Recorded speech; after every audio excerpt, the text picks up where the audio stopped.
안녕하세요. 저는 헝가리에서 온 김소망 나다입니다. 나다라는 이름은 이제 유고슬라비아어로 소망이라는 뜻인데요. 그래서 한국어로 번역하면 김소망 소망입니다. 어, 일단 저는 유고슬라비아에서 태어났고요. 그때 당시 제가 태어났을 때는 유고슬라비아라고 여섯 국가가 같이 합쳐서 유고슬라비아라고 했는데요. 이제 지금은 세르비아가 됐습니다. 제가 태어난 곳은 이제 세르비아입니다. 이제 인생소감 발표를 하게 돼서 정말 영광인데요. 그 발표하기 전에 일단 먼저 기도하고 이제 헝가리어로 기도하고 그 다음에 발표하겠습니다. 네. Mennyi atyánk, köszönöm, hogy itt állhatok előtted, és bevallhatom az életbizonságtételet.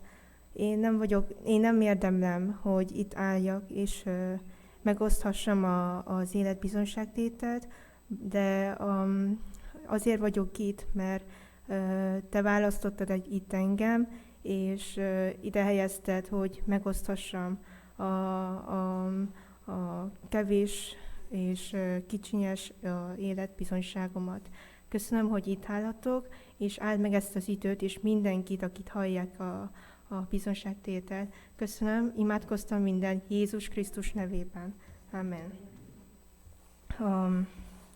저는 1998년 베오그라드 당시 구유고슬라비아에서 김안드레 선교사와 김사라 선교사의 둘째 딸로 태어났습니다. 4년 동안 유고슬라비아 선교사들의 사랑과 관심을 받고 자랐습니다. 제가 4살이었을 때 저의 가족은 헝가리를 새롭게 개척했습니다. 저는 어려서 헝가리에 적응하기가 쉬웠습니다. 유치원 친구들이랑 옆집에 사는 언니 오빠들과 대화하면서 헝가리어를 빨리 배우게 되었습니다. 7살이 되자 헝가리 학교에 들어가게 되었습니다. 학교에 들어가니 모르는 애들이 많았고 혼자 동양인이라는 것을 의식하게 되어 혹시 누군가가 놀리거나 괴롭힐까봐 무서웠습니다. 그러나 첫날에 하나님께서는 아이들에게 인기가 많았던 지터라는 애를 예비해 주셨습니다. 저는 지터를 통해 많은 애들과 빨리 친해질 수 있었습니다. 애들의 부모님은 제가 혼자 외국인으로서 힘들어할까봐 제게 많이 칭찬해 주시고 또 사랑해 주셨습니다. 그리고 저보다 2학년 위 언니 반에 있는 언니 오빠들을 제가 언니의 동생이라는 것만으로도 저를 감싸 주었습니다. 돌이켜보면 저는 행복한 어린 시절을 보낸 것 같습니다. 저는 점점 학교 생활을 잘 적응하기 시작했고 또 친구들과도 잘 어울렸습니다. 중학생이 되자 저는 학교에서 주목받고 인기를 얻는 것을 좋아하게 되었습니다. 이때 저는 창조주 하나님보다 사람들에게서 저의 가치를 찾기 시작했습니다. 저는 세상적인 인정을 구하고 주변 사람들을 기쁘게 하기 위해 열심을 했습니다. 저는 이때 처음으로 깊은 고민에 빠지게 되었습니다. 왜 나는 다른 애들이랑 달리 편하게 세상을 누리면서 살지 못할까? 왜 이렇게까지 힘들게 살아야 되나? 나는 왜 다른 애들처럼 술을 마시고 밖에 놀러 다니면서 즐기면 안 되는가? 저는 선교사의 자녀로서 너무나 많은 고생을 했다며 하나님께 불평했습니다. 다른 2세 선교사들처럼 저는 하나님의 역사를 체험했지만 개인적인 믿음이 없었습니다. 7학년 때 세상에 대한 저의 호기심은 많아지기 시작했습니다. 저는 7학년은 여기로 중1, 중2학년으로 보면 돼요. 7학년 때 세상에 대한 저의 호기심은 많아지기 시작했습니다. 저는 하나님으로부터 멀어지고 죄악된 삶을 살게 되었습니다. 저는 더 세상에 목마르고 있었습니다. 모두와 사이좋게 지내고 싶었고 유행에 뒤처지기 싫어서 다른 애들과 똑같은 생활을 하게 되었습니다. 많은 유혹 가운데서 세상 사람들과 즐기면서 살게 되었습니다. 7학년 수학여행 때 처음으로 친구들과 술을 마시게 되었습니다. 저는 점점 애들 사이에서 인기 있는 학생이 되었습니다. 저는 친구들의 인정으로 저의 인생을 만족시키고자 했습니다. 사람들과의 관계로 행복을 얻고자 했습니다. 그래서 사람들을 끌어모아다가 같이 놀고 다녔습니다. 제가 가는 길이 옳지 않다는 것을 알고 있음에도 불구하고 인기 하나 때문에 저는 죄에서 빠져나오지 못했습니다. 그러나 하나님은 제가 회개하고 하나님께 다시 돌아올 수 있도록 도와주셨습니다. 오랜 기간 동안 하나님은 지금의 저의 죄악된 삶의 모습을 보여주셨습니다. 하나님이 없는 세상의 삶이 얼마나 불행하고 외롭고 고통스럽고 험한지 깨닫게 도와주셨습니다. 이런 제 지난 날을 생각할 때 제 자신이 너무나도 불쌍해 보였습니다. 저의 비참한 모습을 발견했을 때 눈물로 회개하게 되었습니다. 제 욕심대로 살던 지난 날을 회개했습니다. 그리고 그해 여름 수양회를 통해 예수님은 저를 만나 주셨습니다. 저는 나 같은 죄인을 향한 예수님의 사랑을 보게 되었습니다. 그리고 예수님의 저의 정욕과 불순종, 이기심과 모든 삶을 다 십자가에 용서해 주셨다는 것을 깨닫게 하셨습니다. 예수님을 만나고 배웠던 마지막 중학교 생활은 저에게 가장 가치 있고 의미 있는 시간이었습니다. 중학교 마지막 학년이 되자 입시를 준비하고 고등학교에 들어가는 시험을 치렀습니다. 그런데 준비하는 동안 제 마음에는 자부심과 자신감이 생겼습니다. 제 자신의 노력으로만 들어가고자 했습니다. 그러나 저의 실력은 택도 없이 부족하였고 결국 실패할 수밖에 없었습니다. 저는 너무 당황스러워 많이 울었습니다. 여태까지의 열심의 결과가 이렇게 돼버리니 원망스러웠습니다. 또 한편으로는 항상 제가 제일로 잘한다고 생각했던 교만한 마음 때문에 후회하고 슬퍼했습니다. 가끔은 하나님을 원망도 했습니다. 하나님께서는 이런 상황에서도 여러 가지 일들을 통해 믿음을 배우게 하시고 오직 주님만을 의지하는 방법을 하나씩 가르쳐 주셨습니다. 방학이 되고 저는 엄마랑 하나님께 간절히 기도했습니다. 하나님은 이 몇 개월 동안 겸손을 배우게 하시고 하나님을 찾는 시간을 갖도록 하셨습니다. 제가 주님의 뜻을 구하고 주님을 아는데 더욱 성장할 수 있도록 도우셨습니다. 그의 뜻과 인도하심을 온전히 신뢰하고 순종하도록 도우셨습니다. 기도했을 때 하나님께서는 제 마음을 다스리는 평화를 경험했습니다. 이때 주님의 뜻을 먼저 신뢰하고 구하는 사람이 되기를 원했습니다. 기도와 말씀이 더욱 깊어지는 시간이었습니다. 하나님은 저의 기도를 들으시고 다시 시험 보게 해주셨습니다. 사실 그때는 이미 시험을 다 치른 후였고 더 이상 기회가 없는 상황이었습니다. 그러나 하나님께서는 제 이전 담임 선생님을 통해서 반향을 주셨고 새로운 시험을 볼 수 있게 도와주셨습니다. 이번 시험은 더 어려웠지만 하나님의 은혜로 좋은 결과가 나오고 원하던 경제고등학교에 들어가게 되었습니다. 이 경험을 통해 저는 정능하신 아버지께서 나와 함께 계신다는 것을 느끼게 되었습니다. 모든 것이 내 힘과 내 행위에 달려 있지 않고 주님의 은혜와 인도하심에 달려 있음을 배웠습니다. 고등학교에 들어가서 저는 외로움과 싸워야 했습니다. 모르는 애들이 많았고 생각보다 낯설고 새로운 애들과 선생님들 속에서 적응하기가 힘들었습니다. 하지만 외롭고 절망적이라고 생각한 이때 하나님의 말씀이 저의 삶에 깊게 뿌리 내리기 시작했습니다. 저는 말씀 공부를 통해서 하나님의 사랑을 느끼기 시작했습니다. 1학기가 지나자 하나님은 저에게 많은 친구를 주셨습니다. 그러나 애들 사이에서 저는 마냥 어울리기가 쉽지 않았습니다. 애들은 주말이 되면 술 마시고 담배 피우고 마약하고 클럽에 가서 즐겼습니다. 또 자기들끼리 모여서 가끔씩 페스티벌과 콘서트에도 갔습니다. 이때 여러모로 많이 갈등했습니다. 처음에는 같이 어울리고 싶었지만 또 따라가기엔 제 마음이 편치 않았습니다. 몇 년 동안 많은 유혹들이 있었지만 하나님께서는 제가 그런 유혹들에 흔들리지 않도록 도우셨습니다. 저와 항상 함께 하시고 돌봐 주시고 항상 좋은 길로 인도해 주신 하나님께 감사합니다. 그 후 고등학교를 졸업한 후 저의 부족함에도 불구하고 하나님께서는 부다페스트 경제대학교에 들어가게 하셨습니다. 저는 한동안 말씀으로 마음이 뜨거웠고 한동안 말씀으로 인해 기뻐했습니다. 하지만 조금씩 저는 다시 예전의 습관으로 되돌아갔습니다. 말씀과 은혜 안에 머무르지 않았습니다. 즐기는 세상과 크리스찬 사이에서 어떻게든 균형을 잡아보려고 노력했지만 잘 안 됐습니다. 친구들은 조금이나마 저의 구별된 생활을 보고 너는 구별된 생활을 하는구나. 정말 멋지다 라고 말했습니다. 그렇지만 저는 사실 좋은 크리스찬의 이미지를 유지하는 데만 열심히 했고 실질적으로 말씀 묵상하고 그 말씀대로 살고자 하지 않았습니다. 저는 하나님으로 충만한 것이 아니라 나 자신으로 충만했습니다. 겉으로 보기에는 저는 율법을 잘 지키고 사는 좋은 크리스찬처럼 보였습니다. 그러나 제 영혼은 병들어 있었습니다. 성경 공부할 때 잠시 은혜 가운데 있다가도 왠지 영적인 생활을 잘할 것 같다가도 하루 이틀이 지나면 또 다시 이전 생활로 돌아갔습니다. 계속 이런 반복되는 생활을 했고 또 지금도 합니다. 현실이 다가올 때마다 장차 올 하나님 나라를 바라보기보다 나의 미래를 준비하고자 합니다. 저의 방식으로 해결하고자 합니다. 세상 욕심은 갈수록 커져만 가고 그 욕심은 저의 영적인 눈을 가립니다. 이제는 죄를 지어도 죄의식이 별로 없습니다. 습관처럼 됐습니다. 죄를 지어도 회개의 기도가 안 나옵니다. 이런 저도 제 자신을 받아들일 수 없는데 하나님께서도 저를 받아들이지 않으실 것이라고 생각했습니다. 그러나 성경에서는 이렇게 말합니다. 하나님이 세상을 이처럼 사랑하사 독생자를 주셨으니 이는 그를 믿는 자마다 멸망하지 않고 영생을 얻게 하려 하심이라. 나의 하나님은 어떤 분이십니까? 나의 하나님은 사랑의 하나님이십니다. 하나님은 저를 정죄하지 않고 오히려 저를 사랑하시고 용서하십니다. 하나님은 저를 너무나 사랑하셔서 독생자 예수님을 주셨습니다. 저를 심판하러 오신 것이 아니라 제가 구원을 받게 하려고 그 아들 예수님을 보내셨습니다.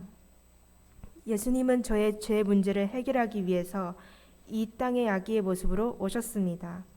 그리고 저의 죄에서 구원하기 위해 저를 대신하여 십자가의 벌을 받으셨습니다. 저의 죄값을 그 몸으로 다 갚으셨습니다. 예수님을 볼 때 하나님이 저를 얼마나 사랑하시는지 확신하게 됩니다. 제가 비록 죄인이라도 사랑하십니다. 요한복음 1장 14절은 이렇게 말합니다. 말씀이 육신이 되어 우리 가운데 거하심에 우리가 그의 영광을 보니 아버지의 독생자의 영광이요 은혜와 진리가 충만하더라. 예수님은 태초에 계셨던 말씀이요 하나님이십니다. 영원하신 하나님은 하늘의 영광을 버리고 육신의 몸을 입고 그 죄로 병든 세상에 오셨습니다. 예수님이 육신이 되신 후 무엇을 하셨습니까? 그리스도께서는 사람이 되어 저희 가운데 사셨습니다. 이와 같이 그리스도께서는 사람이 되어 내 안에 사셨습니다. 왜 제 가운데 사셨을까요? 하나님께서는 저와의 관계성을 회복시키기 위해 함께 사셨습니다. 주님은 제가 자격이 있어서 함께 하신 것이 아닙니다. 하나님의 크신 사랑과 은혜 때문입니다. 예수님은 제 많은 영혼을 은혜로 안아주셨습니다. 저의 믿음이 없음에도 불구하고 저를 변함없이 사랑하시고 함께 하신 하나님께 감사드립니다. 하나님께서는 저를 헝가리에 보내셨습니다. 내 삶을 통해 하나님께서 원하시는 게 무엇일까요? 저는 누구이고 왜 여기에 태어났을까요? 베드로전서 2장 9절 말씀은 말합니다. 그러나 너희는 택하신 족속이요 왕같은 제사장들이요 거룩한 나라요 그의 소유가 된 백성이니 인 너희를 어두운 데서 불러내어 그의 기인한 빛에 들어가게 하신 이의 아름다운 덕을 선포하게 하려 하심이라. 저는 택하신 족속입니다.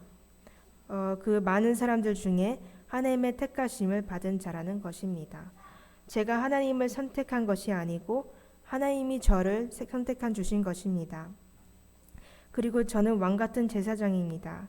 하나님과 만남을 가질 수 있는 모든 권한을 나에게 주셨다는 말입니다. 또한 저는 거룩한 나라입니다. 거룩한 나라는 하나님의 다스림을 받는 나라라는 것입니다. 그렇기에 저는 하나님의 소유가 되어 세상의 어떤 것도 저를 틈하지 못하도록 보호를 받는 특별한 사람입니다. 저는 하나님의 소유된 백성이 얼마나 큰 축복을 받는 사람인가를 깨닫게 됩니다. 또한 9절 후반부는 보면 이는 너희를 어두운 데서 불러내어 그의 기이한 빛에 들어가게 하신 이의 아름다운 덕을 선포하게 하려 하심이라고 했습니다. 여기서 저는 사명이 무엇인지 알게 됩니다. 그리스도인들은 언제나 하나님의 아름다운 덕을 선전해야 하고 선포해야 된다는 것입니다. 하나님이 나를 이렇게 사랑하셨고 하나님이 나에게 이렇게 은혜를 베풀어 주셨단 말입니다. 그래서 내가 하나님의 은혜로 또 사랑으로 산다는 사실을 모든 사람들에게 선포하고 자랑하고 찬양하면서 살아야 하는 것입니다. 제가 얼마나 축복과 보호 속에서 자라는지 알게 됩니다. 하나님을 믿는 가정에서 태어나서 주 안에서 훈련받게 하시고 주 안에서 친구를 얻게 해주셔서 감사합니다. 저는 아직도 배울 것이 많고 변화되어야 할 것이 많습니다. 종종 어둠 속에서 살 때가 있습니다. 그러나 주님께서 저를 어두움의 세계에서 꺼내주시고 주님의 놀라운 빛 가운데 살 수 있게 도와주신다는 것을 믿습니다. 저는 제 올해의 요절을 잠언서 8장 17절로 잡았습니다. 나를 사랑하는 자들이 나의 사랑을 입으며 나를 간절히 찾는 자가 나를 만날 것이니라. 하나님은 사랑이십니다. 하나님은 저를 사랑하셨습니다. 저는 하나님을 많이 사랑하는 자가 되고 예수님의 사랑을 많이 받는 자가 되기 위해 또 그를 찾는 자가 되기 위해 이 말씀으로 잡았습니다. 제가 하나님의 사랑을 받고 하나님의 사랑으로 세상을 섬기는 살아계신 하나님의 딸로 선자하기를 기도합니다.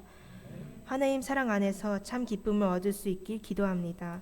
제가 하나님의 자녀로서 성경을 더욱 가까이 하고 말씀과 기도로 날마다 성장하며 살기를 기도합니다. 한마디 주님의 크신 사랑. 그리고 제 개인적인 기도 제목은요.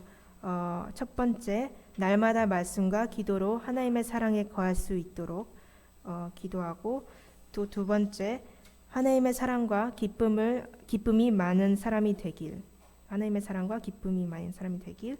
또 세 번째, 관계성 있는 헝가리 친구들을 위해 기도하고 성경 공부로 한 사람을 섬길 수 있게 기도합니다.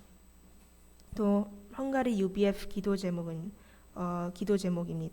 일단 헝가리 UBF의 요절 말씀은요. 오늘 요절 말씀과 똑같은 누가복음 6장 13절 밝음에 그 제자들을 부르사 그 중에서 12를 택하여 사도라 칭하셨으니입니다.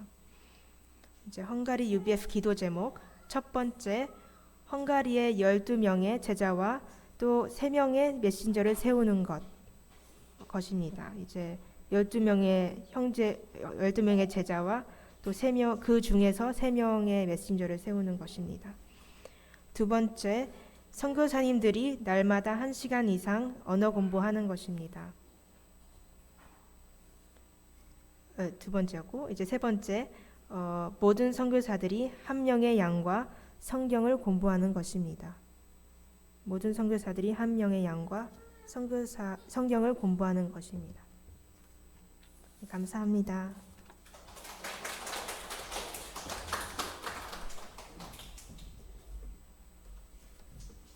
끝으로 박여환 목사님께서 광고해 주시겠습니다.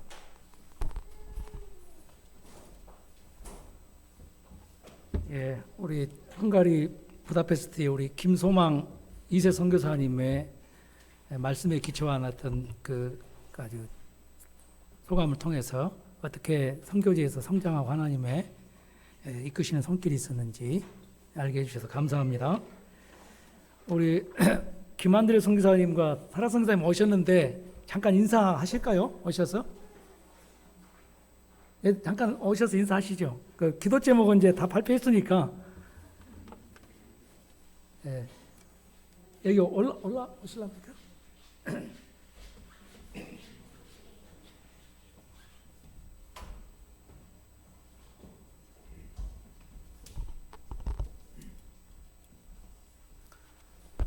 안녕하십니까?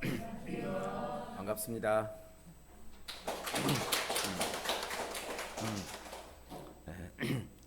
그 광주 2부에 우리 박유한 목자님 늘 마음에 두고 오고 싶었는데 이번 기회에 한국에 7년 만에 왔는데 방문하게 돼서 정말 감사드립니다. 박유한 목자님은 우리 UBF에서도 굉장히 중요하신 분이시고 아주 진리로 다 이렇게 그 완비된 분이기 때문에 아주 귀한 분이신데, 그래서 우리 유럽 지부장들 모임에도 초청해서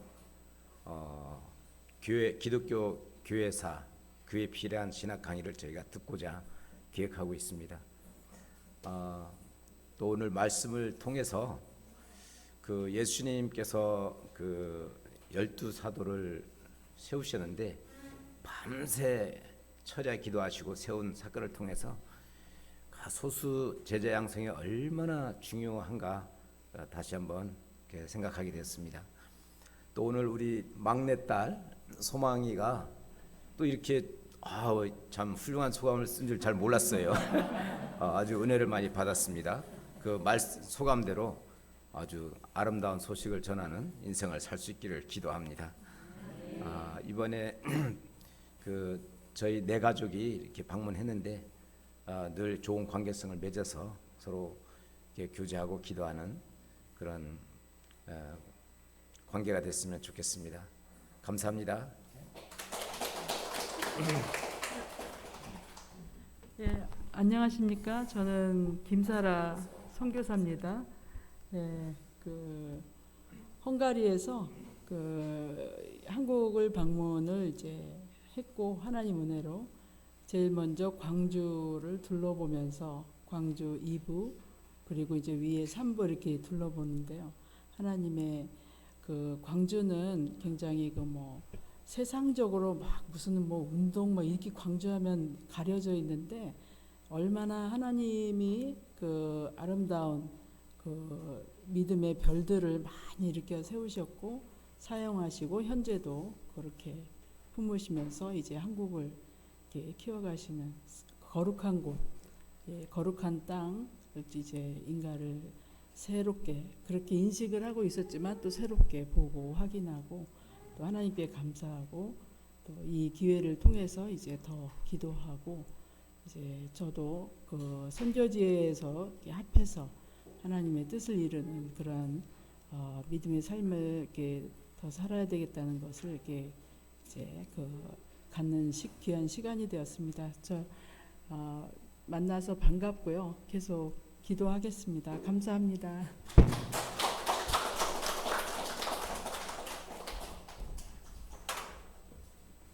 예, 우리 김한들 선교사님은 지금 제주의 스텝 목자이신 조마가 목자님, 스텝 목자 그 사역을 감당하기 전에 3년 동안 제주의 스텝 목자로서 섬기시다가 유고슬라비아 이제 선교사로서 사신 지가 지금 몇십 년 되십니다. 그래서 유고 내전도 경험하고 그래서 지금 우크라이나 전쟁 이전에 유고 내전을 경험하고 굉장히 어려움이 많았었는데 그런 가운데서도 이제 헝가리로 옮기셔서 그 안드레 선교사님 계시면서 또 제주나 다른 데서도 동유럽 선교사들을 많이 오게 하는데 실제적으로 돕고 그랬어요. 제가 볼 때는 UBF에서 그 동유럽 선교의 그 아버지 같은 역할을 하고 계신 분이고 고생을 많이 하고 이렇게 하는데 우리 2세 선교사들이 이제 오늘 여기 그레이스가 첫 딸이고 여기 은혜 여기 이제 소망이 둘째 딸인데 그레이스는 잠깐 볼일 있어 나간 것 같아요.